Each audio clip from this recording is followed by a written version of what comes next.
Because I've seen firsthand the damage that strikes like this cause. When you've been in the ring cornering, judging, referee, or coaching for as long as I have, you don't just see the KO, like you don't see the brutal KO that you see the highlight. You see what happens after the fighter leaves the ring.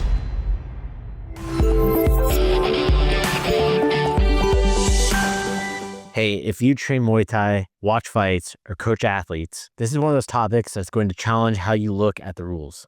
Because today, I want to talk to you about something that's normally seen as, I guess in the West, seen as illegal, but in some places, it's totally allowed, completely allowed. We are talking elbows to the back of the head, specifically 12 to 6 elbows to the back of the head. My name is Jonathan Puu. I'm the founder of Pu'u Muay Thai. I've officiated thousands of fights around the world, coached multiple national champions. I've guided students from amateur to professional ranks, and I fought professionally myself. So when I talk about rules, I'm not speaking from theory. I've lived this in real time around the world, rules, regulations, all the good stuff. All right. And not to mention different languages that you get to deal with too. So let's get into what makes this strike so controversial and whether it should be allowed at all. If you're training under most international rule sets, especially in the USA, you've probably heard this drill in your brain. No strikes to the back of the head. Stop striking the back of the head. If you watch like mixed martial arts, you see this all the time. You hear about it, especially on the ground and stuff like that too. So a lot of people, this is drilled into them from day one. So that comes from a place of safety. The back of your head, the occipital region,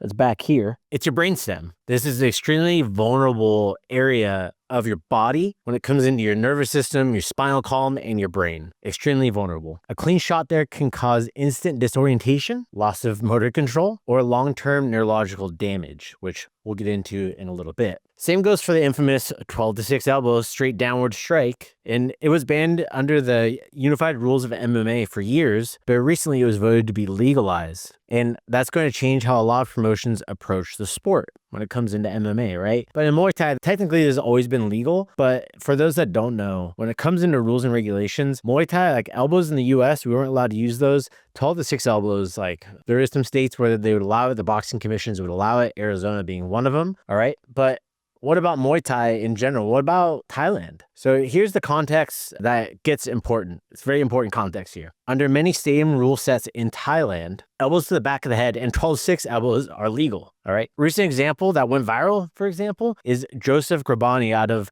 Kogan Dojo in Maryland. He was fighting at Rajadamnern Stadium, the Rajadamnern Stadium Knockout in particular, this promotion. They boast like a high knockout percentage. They do these big highlight reels showing people getting knocked out. So he landed a brutal 12-6 elbow KO that connected directly to the back of the head of his opponent, Thai opponent.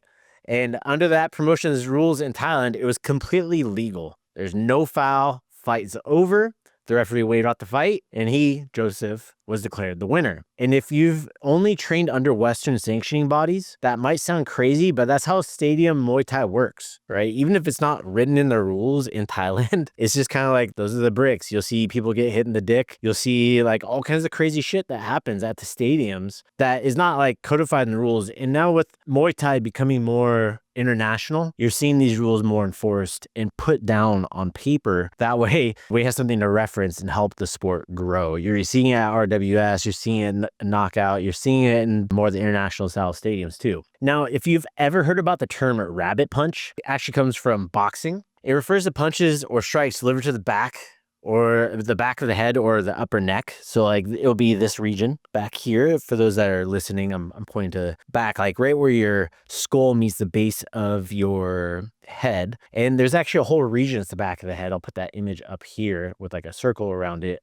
if you're watching here on YouTube. So that region right there, that's where rabbit punches land. The name, it came from the way hunters would use to kill rabbits with a quick single strike with the butt of their gun, their rifle, right at the base of the skull of the rabbit. That way it would effectively kill the rabbit. Almost instantaneous, being a very effective method and seen as a way to be ethical when it comes into killing the animal. So that's how dangerous this is. A tragic real-world example is Pritchard Colon. He was a rising Puerto Rican boxer who suffered a devastating brain injury after taking repeated rabbit punches during a professional boxing fight. So regular boxing, we're not even talking elbows, we're talking padded gloves. Boxers punch extremely hard too. They only got these two weapons, so of course they're gonna learn how to be most effective with it, right? But unfortunately, he collapsed shortly after the fight. and slipped into a coma. And, he did come out of the coma, but he was not the same ever again. And now he's lives with a life-changing brain injury. And this is why many international Muay Thai rules strictly prohibit these kinds of strikes, because they understand the dangers of that zone on the back of the head. And it's something that people just have to be aware of. But in Thailand, for Muay Thai in Thailand in particular,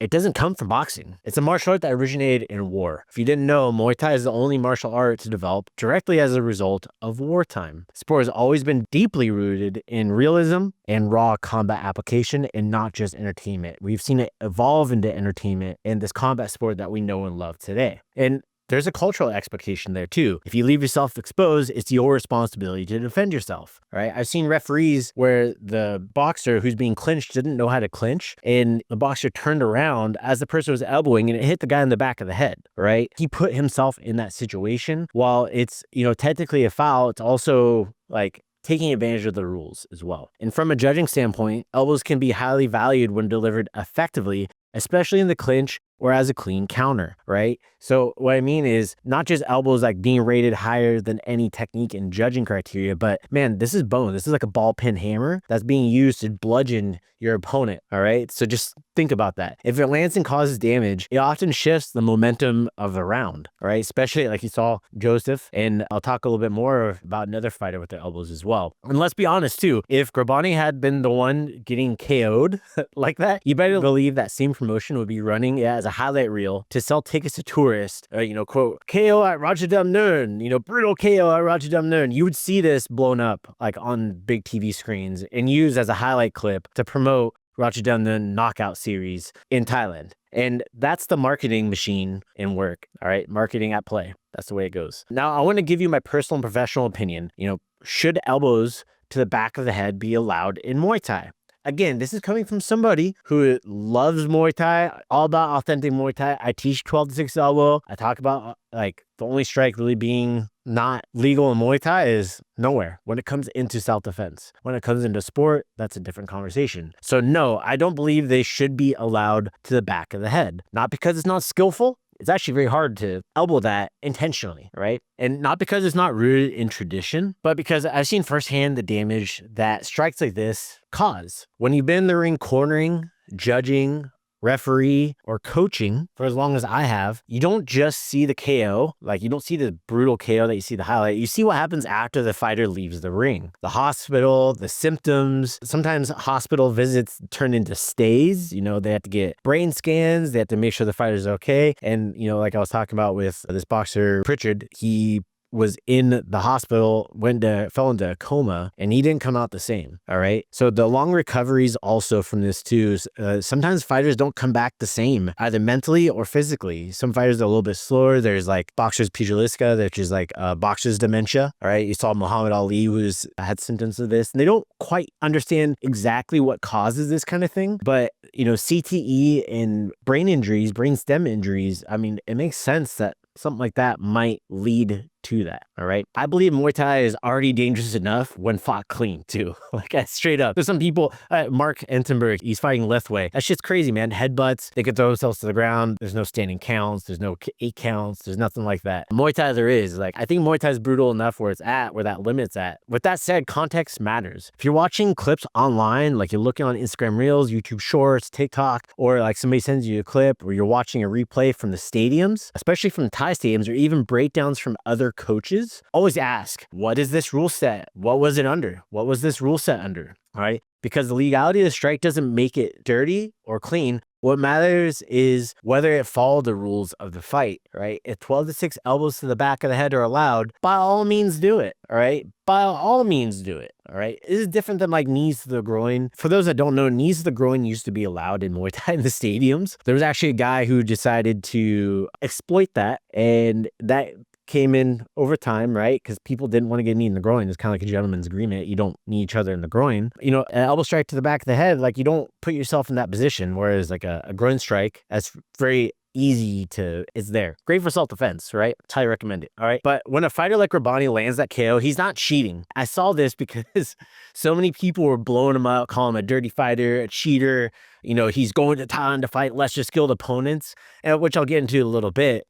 He's not cheating. He's using what's available in the moment under those conditions and rules for the event. And if you're competing, coaching, or training, you need to know what's legal in your promotion that you're fighting in. Are elbows to the back of the head illegal? Are, 12 to 6 elbows legal? Are certain techniques prohibited? You need to know this, all right? Don't assume. Ask for the written rules of the promotion or speak directly with the ring officials at the event to clarify. Ask them. It's important. Even if they don't speak the same language, you can ask, you can show, right? It's a martial art. Everybody understands this stuff. So that one question could save you from a DQ, being disqualification, or a serious injury, because you didn't know that you could elbow somebody in the back of the head and you end up eating one. So is it okay to elbow the back of the head in Muay Thai? Yes. Well, technically in some promotions, especially in Thailand, but should it be? In my professional opinion, no. I understand the roots of the sport. I love this art, but when it comes to fighter safety, I believe we can honor tradition and evolve responsibly in the sport for entertainment. Also, shout out to Joseph Grobani for gaining some traction where he actually just took home another win in Thai fight against the veteran Nakmoy Sayak Pupanmong, who, funny enough, I've seen him fight, is known for his devastating elbows as well. So for those that were talking smack on Joseph, saying you're going over to be it, man, Sayak is a freaking beast. I know he's at the end of his career, but that guy, his experience gap between Joseph and him is massive. All right. It was showing Joseph is in better shape, so he was able to push the pace a little bit more on Sayak. But that doesn't detract from the fact that, he's over there trying to build an active record. We've talked about this for pros. You have to be involved in Muay Thai, somewhere where you can fight consistently, and Thailand is the place to be able to do that, all right? So before you judge, know those rules, know what's going on, but I just had to give them a shout out to Kogan Dojo. You guys are awesome. Congrats to your fighter, Joseph. Don't let the haters keep it down, all right? So if this brought some clarity to you or sparked a different perspective in understanding into Muay Thai, make sure to subscribe here on YouTube or follow the Pu'u Muay Thai podcast. Shout out to all my listeners, especially the Black Room at Teep Studios for the Pu'u Muay Thai podcast. Drop a comment below if you are on YouTube. Let me know what you think. There's no one right answer. Do you think they should be allowed? Should they not be allowed? Should it be just completely banned across the board everywhere? Or should it be allowed somewhere in places like Thailand? All right. I don't think there's a right or wrong answer there. For me personally, from a place of safety, my job when I work as a ring official is fighter safety. I would say that it shouldn't be allowed. All right. So with that, train smart, protect your training partners, and I'll catch you in the next episode. So Sawadee Kap.